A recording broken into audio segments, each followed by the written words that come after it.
Hey everyone, sorry about the technical glitch there. We had a little issue with our streaming service here. But I am Graham Smith. I'm running for the Board of Supervisors here in San Bernardino County. We'll just give it a couple minutes for people to join, and just some quick announcements and housekeeping rules. First, we have to leave at 6:45 tonight. We actually have to drive down to San Bernardino for an interview. So we'll try to keep it as quick as possible. And on that note, these sessions tend to work best if everyone who's on asks questions and puts comments in the chat. Whether you're on Facebook or YouTube, the chat interface will come straight to us. So please feel free to make comments, ask questions as we go, because these work the best if they're as interactive as possible. We do have a presentation to run through if not many people are asking questions, but we just want to know what's on your mind. Because especially if you're joining from Needles, I know it's easy to feel like you're far away from the center of the county, and I really want to make sure that we know exactly what's on your mind and that we are doing everything we can to help you out. So let's give it another minute or so, and then we'll kick right off.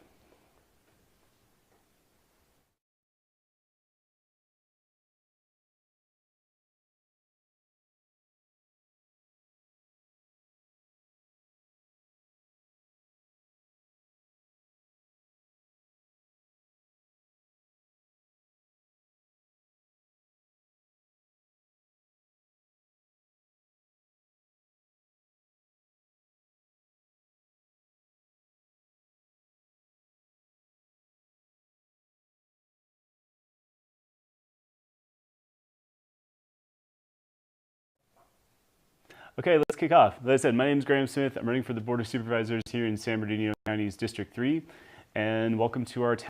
So this one is Needles, and I'm really keen to connect with people just because I know you're so far away from the center of San Bernardino. It's really easy to feel like you're kind of unloved and you don't have the attention of the county. And I really want to do my part to make sure we're listening to the concerns across the district. You're really important to that. And just before we get into the meat of the presentation, we had our first Needles Town a week and a half ago or so, and we heard about your only pharmacy closing. We heard about the fact there's a market in town, and it really feels like there are a lot of opportunities for. I really want to know how you think the county can better help you out as residents in Needles to improve your situation. So as we go, please feel free to drop questions or comments in the chat. We have a presentation to kind of keep us on topic, but we're happy for these to be as interactive as possible. And again, just a reminder, we have a hard stop at 6:45 today because we've got to drive down an interview this evening. But if we can't get through anything on the session, we're really easy to get in touch with. You can drop us an email, leave us a voicemail. We respond to direct messages on social media. So if we can't get to your questions tonight, don't worry, we will absolutely find a way to get to you. So with that, let's kick right off to the presentation here. So I kind of like to start this off by talking about what a county supervisor actually does, because I'm really conscious this is not a household name. It's not a sexy position on the ballot. And I'll even admit to you, until about a year ago, I didn't really know what a county supervisor did. And a big part of this run for me is having found out more about what the job entails. I realized this is a job that I can do really. So I want to talk a bit about what a county supervisor does. I'll give you some of my professional background and tell you how that all fits in. So really, I kind of think about this in four main buckets. One is approving the budget. So the person sitting in this seat needs to be financially literate because this county has a $10 billion budget. It's a pretty big number. Allocating resources across the county and across the county's departments is a big part of it. So you got to take that $10 billion and figure out which of it should go where. Underneath the county, you have dozens of departments. There are incorporated cities, unincorporated areas, and a big part of this job is figuring out how that funding should get allocated. Approving legislation. A lot of what the county does is really take legislation that comes down from the state of California and the federal government and then refine it for implementation in the county. And that's no easy feat because we'll talk later on, but San Bernardino County is the largest county in the US. It's geographically very diverse, and we've got residents in a bunch of different situations. So, certainly a one-size-fits-all approach is not appropriate here just because this place is so big. And last but not least, securing investment. So you might not know, but as a county, we get our largest share of funding through reimbursements from the state and the federal government. So the people sitting on the Board of Supervisors need to know how to lobby the state of California and the federal investment, and also lobby private industry to get people to come here to do business. So that's I'm getting interrupted here. I have another technical difficulty. Yeah, hi everyone. This is Mark. I'm Graham's campaign manager. I'm running things behind the scenes. It looks from my end as though the feed is very choppy. If you're watching and you're experiencing that, just please drop it in the chat. Let me know. What I might just quickly restart the stream. If everything's fine, just let me know. But on my end, it's looking a bit choppy. So if you're having problems, just drop it in the chat and let me know. And also just to let you know, there's a 20-second or so delay between us talking and getting the comments back from you. So please excuse any delay responding. We'll do it as fast as we get comments in the chat. And yeah, apologies if we have to restart the stream because it sounds like something's going on with the internet tonight. Yeah. This is the first night we've actually had an issue with this. Yeah, it looks as though the stream is lagging behind by like a minute or two even. So if you're on and you've struggled through, apologies about that. I don't know what's going on. It could be our internet. We've had a lot of bad weather up here, and it might be messing with internet cables and things outside. I don't know. We'll keep going.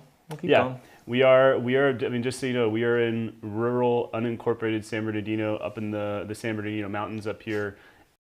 You might have some sympathy for the fact that our utilities and our services are not always the most reliable. But let's keep going, and then if we have in the chat, then or some comments in the chat, then we'll restart the stream if we need to. So just touching a bit on my professional background and how I think it's relevant to what a county supervisor does. Really a career in two phases. One was in finance. That's where I spent my and then the last 5 years or so, I've been running a couple small businesses. And in my career, it was really my job to a bunch of different sectors. So I worked for a big investment firm. So we would go raise money from pension funds, a public pension from the likes of SB Sarah or LA Sarah or CalPERS. We would go out and manage money on behalf of institutions like that. We put it into a big company fund of money and then figure out money across a bunch of different companies, a bunch of different industries, all with a view to making companies in those industries work as well as they possibly could. I didn't want to do corporate work for my entire career, so I actually left that job about 5 years ago, and since then have been running a couple of small businesses. Really what it's done is it's really given me an appreciation for just how difficult small business can be, just not only in general, but also how difficult it can be here in San Bernardino County. And I'll talk a bit later on. A big priority of mine is making small business in this county easier, because certainly when you get out areas, it can be really, really difficult. So bringing this back for a sec to the roles and responsibilities of a county supervisor. One, approving the budget. So in my professional career, I raised and invested about $10 billion. The company I work for managed about $400 billion. So in terms of being able to operate on the size and the scale of what we need to do as a county with our $10 billion budget, that's absolutely something I can do. I kind of touched on allocating resources. I mean, actually a huge part of my job was figuring out what this we managed, how do we allocate that most efficiently across different companies and a bunch of different industries. I kind of liken that to dozens of departments that sit within it, because again, a big part of my job is figuring out how do you take that $10 billion of budget, which comes from both taxes from all of us and reimbursements from the state and federal government, and how do you allocate that across all these county departments, fund all of these various cities, incorporated and unincorporated, as it possibly can be for all of us residents here. Approving legislation. I think one of the important points here is this is a role where you need to be able to take feedback and respond quickly. I mean, obviously we're getting a lot of this handed down to us from the state of California, but from residents, we need to figure out what is going to make sense in different parts of this county and implement it in sensible ways. So in my professional career, working in a fast-paced environment, having to respond to stuff quickly was part of my everyday job. And last but certainly not least is securing investment. This is really, really my bread and butter in terms of knowing how to lobby investors for resource. Whether that's government resource from the state of California or the federal government, or going to private industries and selling them on San Bernardino. I'll talk later on about how I think we really need to diversify our economy here. And I think having someone sitting in this seat who knows how to go attract investment will be a really positive thing for all of us. So I'll just pause for a sec now and see if we've got either questions or comments in the chat. If everything is working, to restart anything. I'm not sure. Hard to tell from my. We were having a little bit of a technical difficulties earlier on. The lag today, for some reason, seems to be longer than usual. So, if you're noticing that the stream is quite choppy, just let us know in the chat, and we can try and do something about it. Otherwise. We could try and, if we can't figure out how to fix it, we could try and reschedule this session to next week. But hopefully we can make it through. Yeah, if we're having problems, what we might do is add another Needles specific session. And just so you know, we have our schedule of town halls through this week.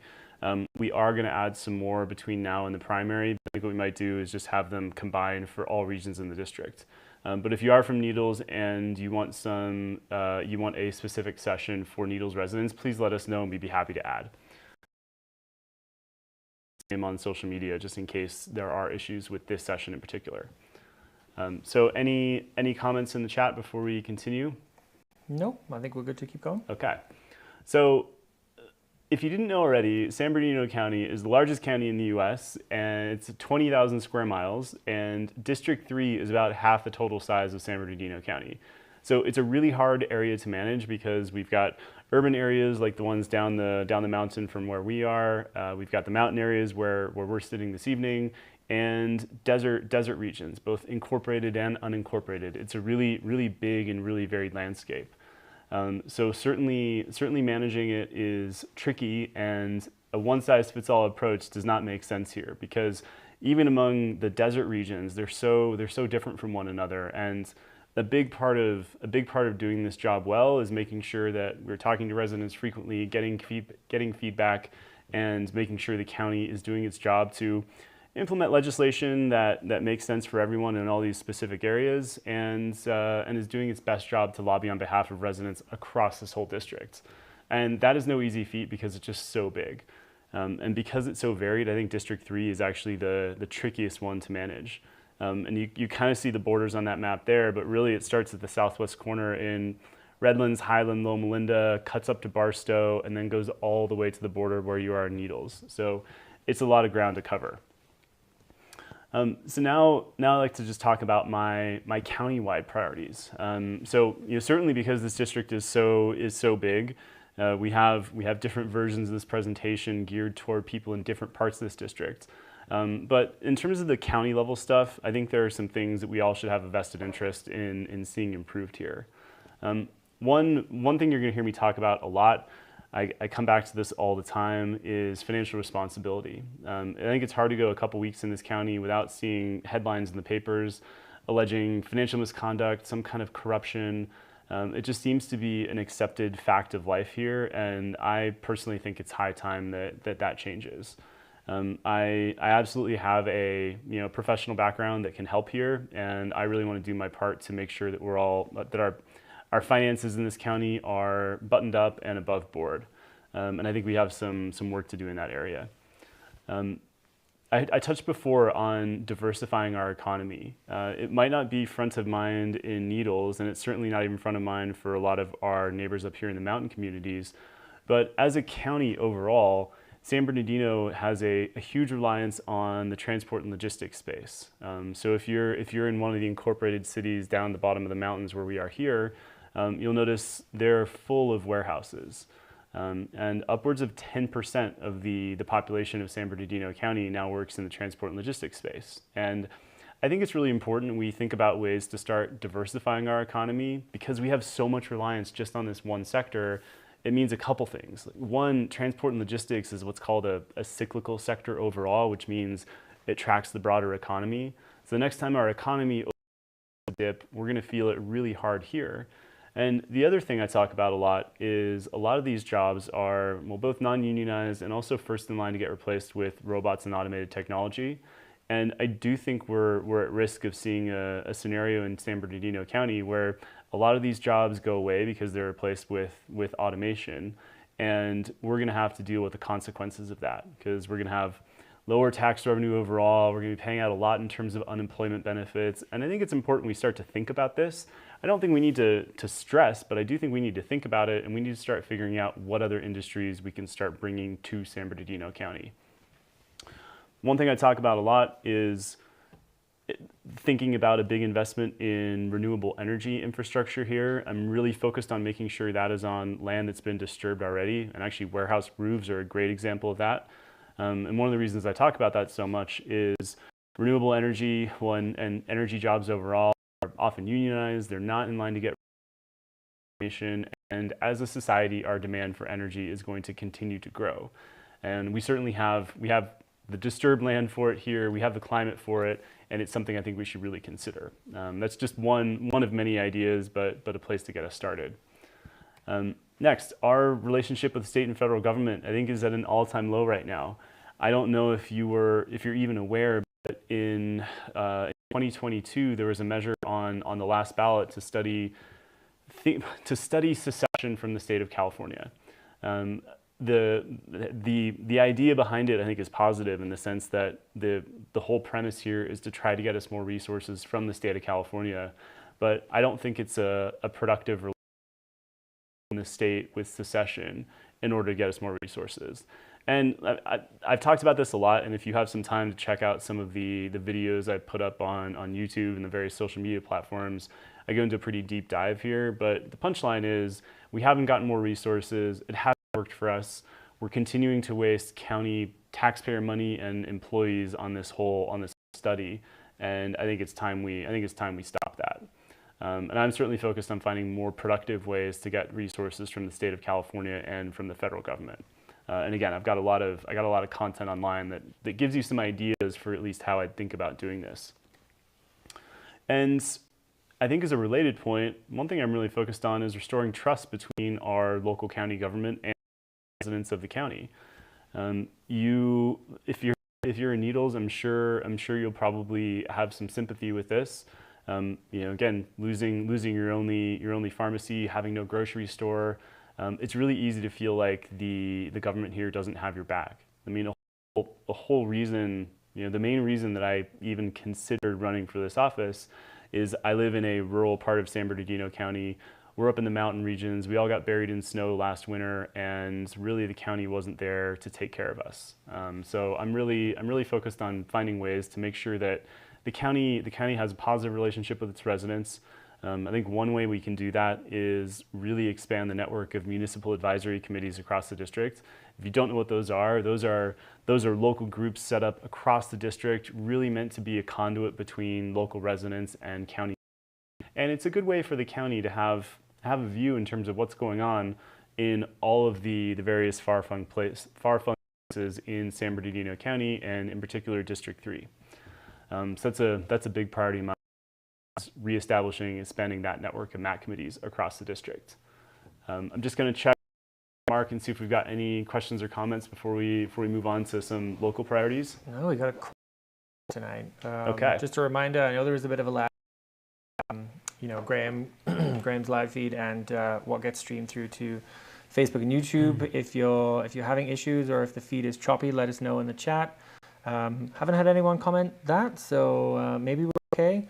But yeah, just make sure these sessions always work best if it's more of a dialogue between us and you. The presentation is just there as a sort of safety net to kind of silence, but we can throw this away and talk about absolutely anything. So exactly. If you want to talk about your grocery store, your pharmacies, your roads, if you want to talk about access to healthcare, if you want to talk about opening small businesses, I know you guys have a lot of weed needles, and a lot of people at our last session were saying, that's fine and all, but we need something different. Talk about small business, just drop it in the chat. Yeah, absolutely. So I've got a couple of local priorities here. I mean, this, just so you know, this presentation is really geared toward residents in the desert, and I'm conscious in Needles you have a very specific and unique situation. I think it feels like you both have some of the desert issues, and you also just have some issues from being a town that's located really far away from the center of San Bernardino County, and you just need a bit more attention and a bit more resource. Yeah, I mean, this is one thing that we talk a lot about. Is just District 3 is huge. It's still part of the county. It's still part of District 3. So there's absolutely no good reason it should get any less love and attention than, say, Mentone or like Redlands even. I mean, I know Redlands is much bigger, but so what? Exactly. As much attention as anybody else. So. Exactly. And one thing I want you to know about me personally is certainly you have my empathy, my understanding on that, because even though we are geographically closer to the center of San Bernardino, 6,000 feet up a mountain, sometimes it feels like we're in a complete, and we really know what it feels like to have the government just back on you and really feel like we're unloved up here. So it's a slightly different situation, but very, very similar at the same time. Yeah, I mean, I think the county has kind of pushed the neglect of Needles to the absolute extreme. I mean, yes, we're up a mountain, and we do. The sort of disconnect between us and the county is that they kind of approach everything as if we're all one big city. And so sometimes, and just to give you a specific example, what happens up here is if you want to open a small business or you want to do some work on your house, you'll get a county inspector that comes up the hill to take a look at your property or your business or whatever else, and they come at it with a very like city-centric mindset. And up the mountain, they don't really know the geography, they don't know the layout, they don't know the restrictions that we have here, and just say no to everything because it doesn't fit into what they were expecting to be able to say yes to. It's like, oh, your parking spaces are far road, or the grade on this hill is different, or whatever else. So again, nowhere near as bad as what happens to you guys in Needles, but we do kind of sympathize a lot with those problems. 100%. So on here we have some. These are some more general desert properties. I don't think all of them are relevant to you in Needles. So one thing we talk a lot about with residents in some desert communities like Morongo Basin or Joshua Tree is the proliferation of short-term rentals. I mean, particularly in the parts of the district that are tourist destinations. It doesn't feel to me like that's necessarily a problem for you in Needles. But if you have ideas or thoughts on how you want to develop a tourist part of your economy, I'd actually be really interested to hear. Yeah, because this was a comment last time from one of the participants who said that they actually wanted Needles to become more of a tourist destination. It's got a lot of cool history. It sounds like the people in Needles would have the appetite and the desire to open their own small businesses and just make more of the town. So Needles might be the one part of the county that actually wants more short-term rentals. I don't know. But certainly there's a balancing act to be had with those in the rest of the district. Conservation, I've kind of touched on this already. I'm a fan of some investment in renewable energy, but I'm really focused on making sure it's on disturbed land, land that's already disturbed, like warehouse roofs in the valley areas down the mountains from us. There's certainly some high profile water issues in parts of the desert communities across the district. I don't know if the Cadiz Water Project will ring any alarm bells for people. Projects like this, I'm really focused on opposing, just because there are so many specific challenges with a project like Cadiz. I think we need to do a much better job of conserving the resources we have before we drill deep into the desert to extract water that is admittedly poisoned right now. There's all kinds of reasons not to do it. There's a big commercial push to get this project approved. It's been a 20 year battle. Longer than that, I think. Longer than that. It's been a while, and I'm very hopeful that we'll be able to put that project to bed and move on with life. I know it sounds crazy. I think it might be like 40 years, 50 years maybe. It might have been like 70. I mean, it's gone through so many iterations when they'll kind of morph the plan somehow, and they'll just try and squeeze it through. I think the latest ran it as like good for the environment. I'm like, okay, that's you have one scientist that says something, another scientist that's paid for by the person trying to extract the water, which says another thing, and it's just it's time to move on with life. Yeah. Amanda makes a comment. She says, "Now you know how this feel." Absolutely. I mean, I'm British. I was not born in this country. I know a little bit about, how it was founded, and I'm like, yep, that definitely seems to be the case. 100%. Yeah. Preservation of community. I mean, certainly one of the things that attracts me to living in San Bernardino County is we have a ton of really, really interesting communities, each with their own rural and unique character.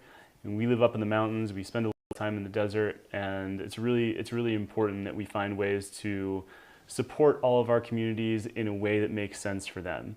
And we talk to residents across the district who say, I live in the desert, I don't want my... There are ways to maintain a dirt road well so that people are getting exactly the experience they want. Yeah. So really keeping the unique character intact for all of our communities is really important to me. Yeah, we've talked about this before. Phrases like trying to make each, kind of community the best version of itself. Yeah, exactly.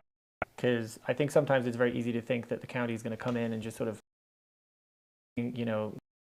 fits all approach and, basically turn us into like mini cities. I mean, affordable housing is a great topic, right?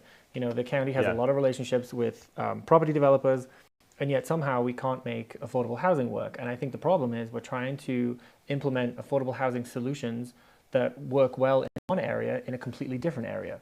And the sort of disconnect there between the environment, the people, what the community actually wants. And what this all comes with, what it's always going to come down to for me is making sure that county government is getting feedback from local residents across the district to make sure that works for the people in these various communities. Yeah. We are by the county's attitude right now, which very much seems to be the opposite. I mean, Mark referenced the cities, and I think it's really time we start to find ways to adapt to make sure that everyone living in the various units catered for in the way that makes sense to them. Yeah, I mean, sometimes we talk about how the county needs change. I mean, it does need change, but I know that spooks a lot of people because they don't want the foundational aspects of the communities they live in to change. That's not necessarily what we're talking about. Correct. What we're talking about is new ideas, new approaches, a new way to, to redefine the relationship between the county and residents because it's not working right now. And again, I think so. The last point on the desert slide anyway is unincorporated representation. I know Needles is technically an incorporated city, but it feels to me like maybe it straddles the boundary a little bit. You are incorporated, but because you're so far removed, it feels to me like residents in Needles feel the same way that we do in an unincorporated part. The county doesn't always have your back. It's not always listening to what residents want, and that is one thing I'm really here to change. Yeah, I mean, these slides are maybe a couple weeks old, and really what we've started to do is group together both unincorporated areas and rural areas because there are plenty of rural cities like Yucca Valley that don't get a ton of attention from the county. Bostow's a big city, and it's not doing great. It needs help, and it's an interesting one. I feel like the county sometimes kind of washes its hands of the cities because it's like, well, you're incorporated, we're not going to help you. But when you're a city as small as Needles is, there's only a couple thousand people, and you guys are doing the best job you absolutely can, but One thing we talk a lot about is I think the county, even for incorporated cities, I think the county has an important role to play in being an advocate for all the incorporated cities across the county and across the district in terms of getting more resources from the federal government. Ultimately, there are programs and relationships that county level employees can access that perhaps city level employees can't.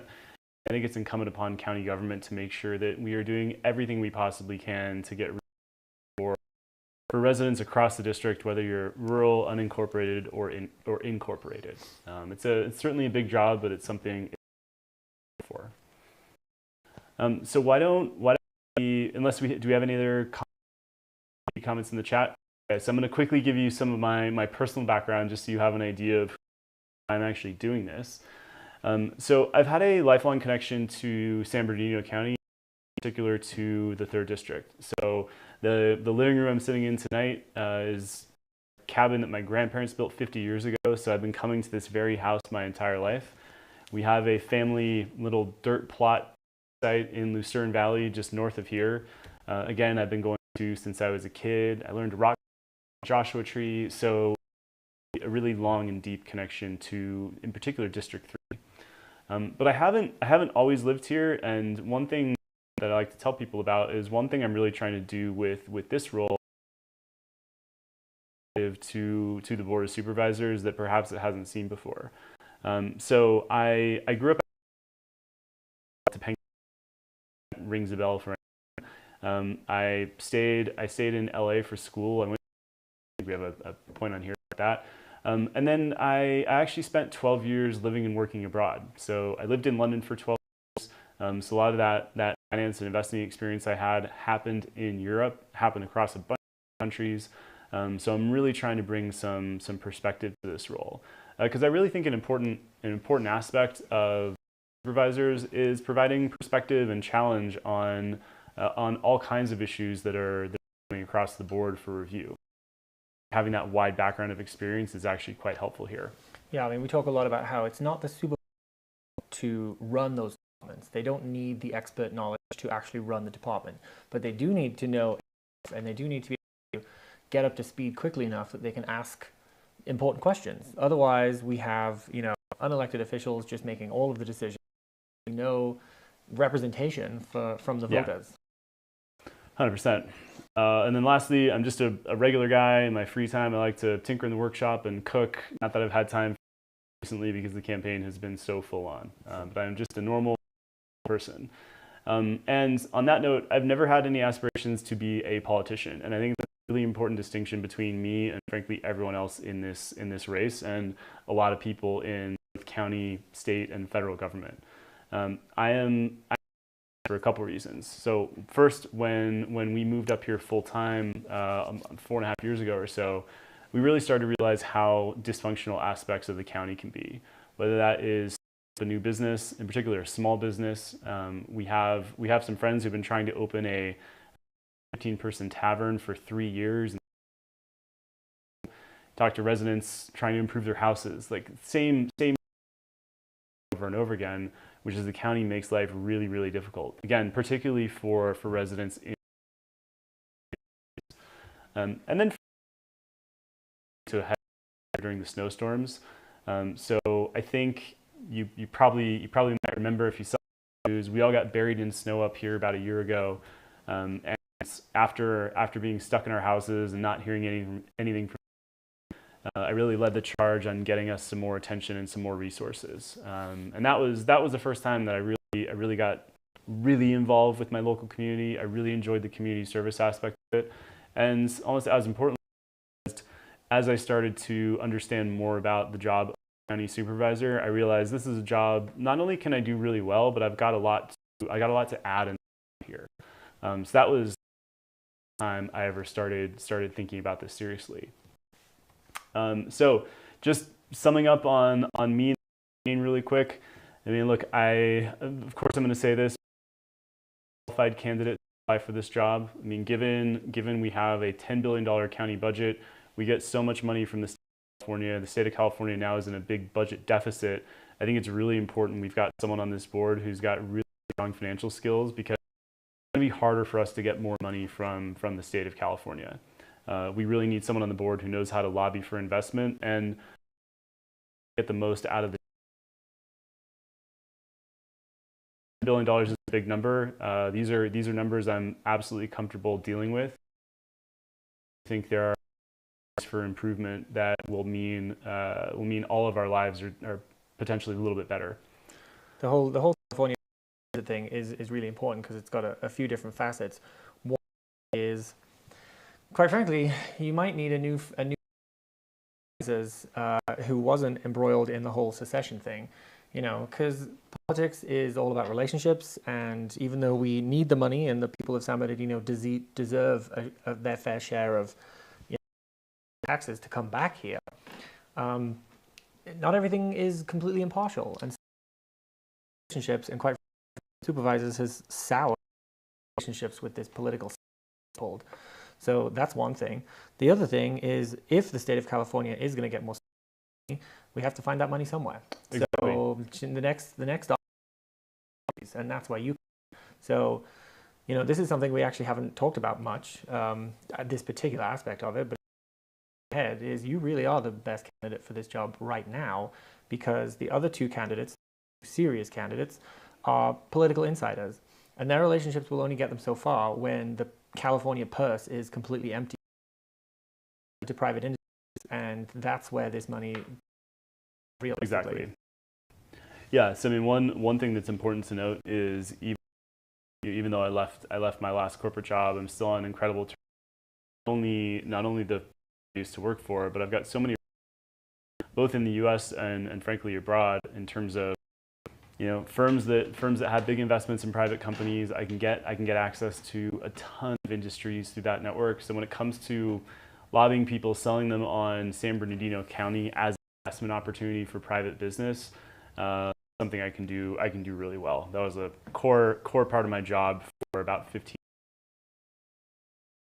I touched on this before. The skill set I bring here is really being able to look at this county overall, this $10 billion budget, figure out what departments are working, what departments aren't working, and what would make them all work better.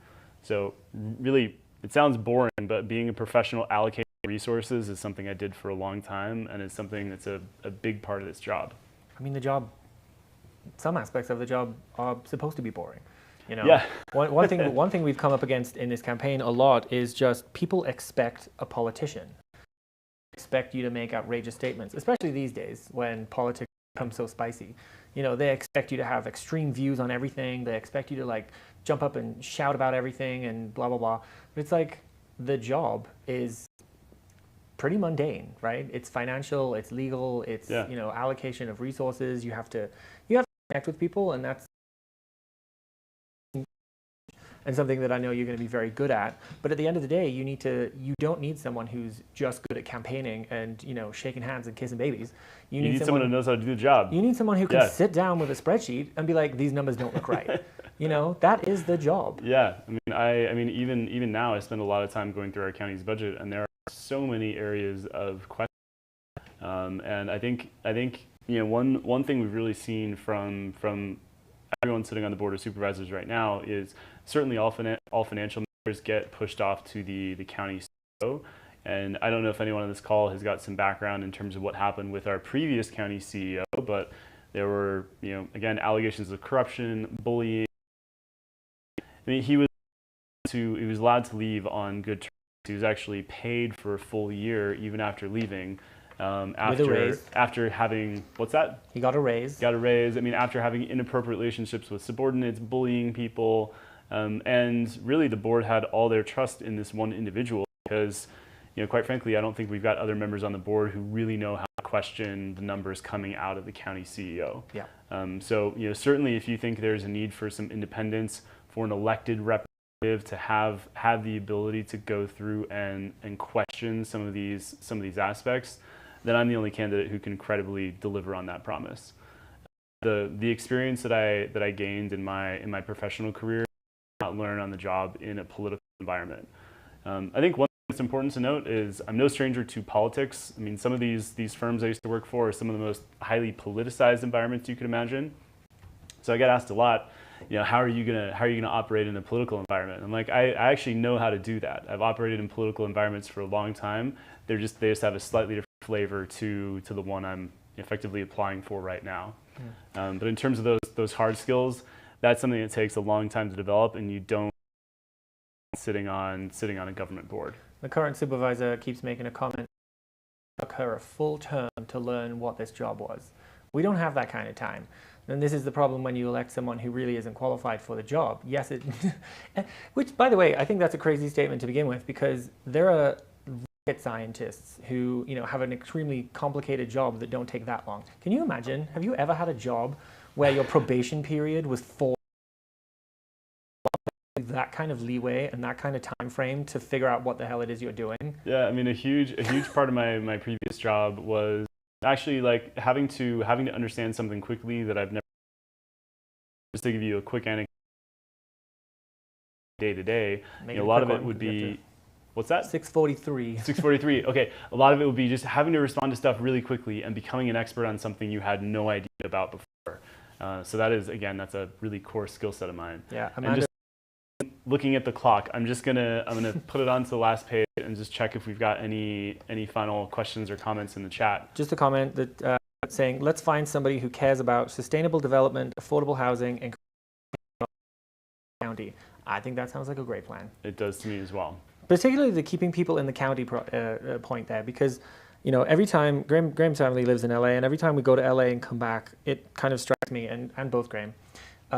This county is awesome. This county has so much potential. It's beautiful. It's beautiful. We have so many opportunities here, and it's just been so poorly run.